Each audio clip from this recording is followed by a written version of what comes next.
Законот за прекршоци ќе помине неверојатно во пето. Да, но СДСМ се уште нема одлучено или нема соопштено на јавноста дали ќе гласа. Оние резерви кои тие ги азија кон ова законско решение би сакала за крај да ги искоментираме. Првата резерва е што ќе се случува со големата количина на податоци што системот ги генерира, имајќи предвид дека ВМРО ДПМН е позната по злоупотребата на податоци од ваква природа, и втората е висината на казните за која сметаат дека треба да се отвори одредена дебата. Кој ќе ги контролира прво податоците дека нема да има нивна злоупотреба? Мене ми е наистина жал. Ова се стави во контекст на техничката влада и низиното уклучување или не? Мене ми е наистина жал што прво јасно и гласно не дадоа поддршка на овој проект. Безбедноста на граѓаните и заштитата на човековите животи за нив не е приоритет, тогаш не знам што би било приоритет за една политичка партија во Македонија. Навистина ми е жал заради тоа што не дадоа поддршка за овој проект.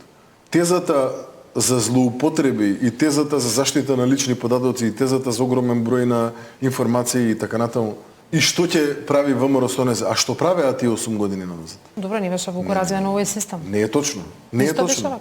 Од аспект на користење на лични податоци, од аспект на користење на бази на податоци, снимки, следење на возила, сето на кое што поврзано со работа на крим полиција и на особено на секторот при СВР Скопје, сите тие работи се работели изминатите 8 години. Што правеа тогаш?